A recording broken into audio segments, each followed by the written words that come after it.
नहीं, नौबत क्या आना है अच्छा, अभी उनको पता नहीं है कि जो चार्जेज है डिप्टी सीएम पर तेजस्वी पर सो, और उस दिन उनको जानकारी नहीं थी कि हम जिस लालू यादव के परिवार में समझौता करने जा रहे हैं उस पर ये चार्ज।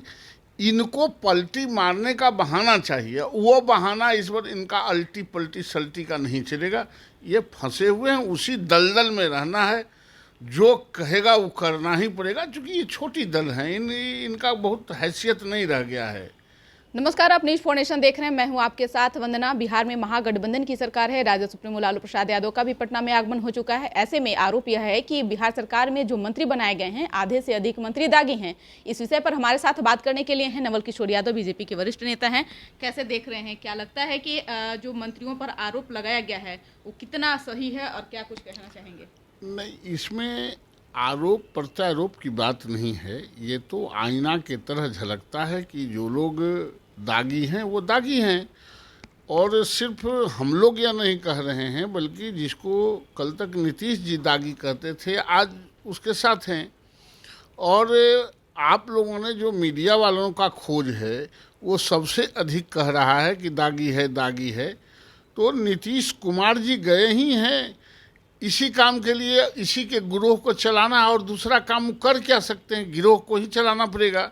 इसलिए इसको बहुत संजीदगी से आज के तारीख में नीतीश कुमार नहीं ले सकते हैं। जो कल तक कहते थे कि हम जीरो टॉलरेंस का आदमी हैं, कल तक कहते थे हम भ्रष्टाचार से समझौता नहीं करेंगे, उनको भ्रष्टाचार में ही मुड़ी गाड़ के रहना पड़ेगा। लेकिन कल तक नीतीश कुमार यह भी कहते थे कि हम न किसी को फंसाते हैं न किसी को बचाते हैं। लेकिन आज स्थिति यह बनी हुई है कि जब मंत्रियों पर आरोप लगाया जा रहा है तो नीतीश कुमार से सवाल किया गया कि इसके बारे में आपका क्या कहना है, तो उन्होंने पल्ला झाड़ते हुए कह दिया कि हमें कुछ मालूम ही नहीं है।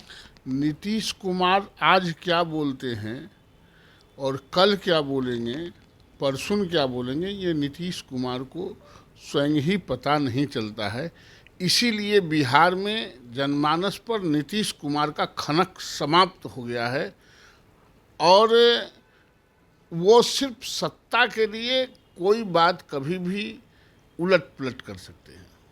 लेकिन जो जिन मंत्रियों पर आरोप लगाया गया है, क्या नीतीश कुमार समझौता कर लेंगे? क्या नीतीश कुमार जो आज महागठबंधन की सरकार है, क्या महागठबंधन की सरकार चला पाएंगे सही तरीके से? एकदम इनको समझौता करना पड़ेगा, मूड़ी गाड़ के चलना पड़ेगा। नहीं करेंगे तो ये कहीं के नहीं रहेंगे। ये इनका अंतिम चरण है, ये उसी में अब रहेंगे, उसी में उब डूब होते रहेंगे।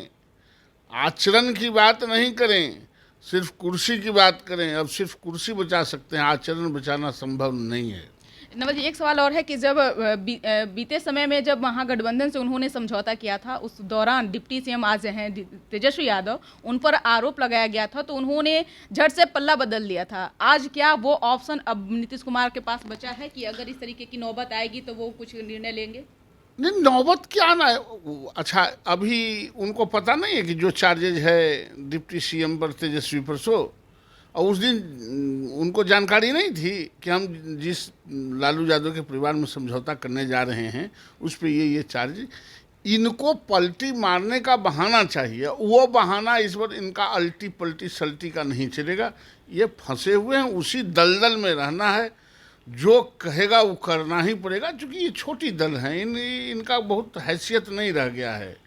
तो जिसकी अपनी हैसियत लोकतंत्र में गिर जाता है उसको मुड़ी गाड़ना पड़ता है। दागियों मंत्रियों के बारे में क्या कहना? कुछ नहीं करेंगे, कोई दागी नहीं है। सबसे बड़ा दागी ये है जो मंत्रिमंडल में ओथ कराया है, वो क्या दागी है। उनको इनको रखना ही पड़ेगा, वो जो कहेगा वही करना पड़ेगा। एक सवाल और है कि जदयू के तरफ से यह आरोप लगाया गया है कि बीजेपी के कई ऐसे लीडर जो हैं केंद्र में, जो आज मंत्री बने हुए हैं, वो दागी हैं, वो भ्रष्ट हैं। आरजेडी के लोग का भी यही कहना है। मानते हैं इस बात तो को? काहे जो भ्रष्ट हैं, तो हम लोग क्या कह रहे हैं कि उसको अगरबत्ती दिखाइए, आप उसको उजागर कीजिए ना।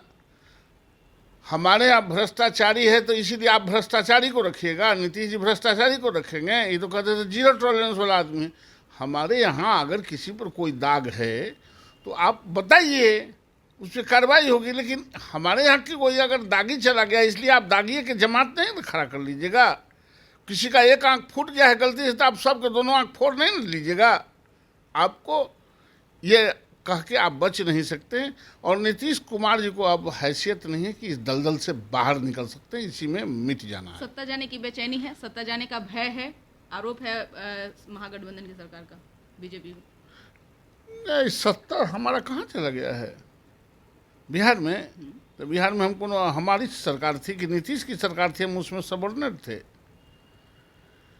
ये विचारों की जमात है भारतीय जनता पार्टी, ये त्यागियों का जमात है, ये कार्यकर्ताओं का जमात है, ये किसी व्यक्ति और परिवार के टोली का जमात नहीं है।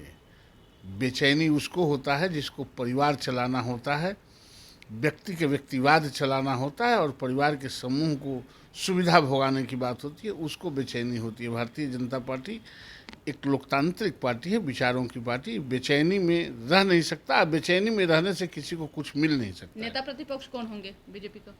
जो नेता चाहेंगे हम चुन लेंगे, ये कोई बड़ा चीज थोड़े है। तो सुना आपने कि क्या कुछ कह रहे थे नवल किशोर यादव, जिन्होंने साफ तौर से कह दिए हैं कि सत्ता की बेचैनी बीजेपी को नहीं है, बीजेपी कोई परिवारवाद की पार्टी नहीं है। लेकिन इन्होंने साफ तौर से यह भी कह दिया है कि सबसे बड़ा दागी मुख्यमंत्री हैं। आज उन्होंने कौन ऐसी परिस्थिति उनके पास आई जो इन्होंने भ्रष्टाचार के साथ समझौता किया, जीरो टॉलरेंस की बात करने वाले आज मंत्री जो इस तरीके के इन सब तरीके की चीज़ों में वो सरकार में हैं, तो कई तरह के सवाल उठ रहे हैं। देखने वाली बात होगी कि क्या महागठबंधन की सरकार जो है कितना सफर तय करती है। यह इस करो बस इतना ही। बने रहिए न्यूज़ फाउंडेशन के साथ। तब तक हमारे चैनल को सब्सक्राइब नहीं किए हैं तो कर लीजिए। धन्यवाद।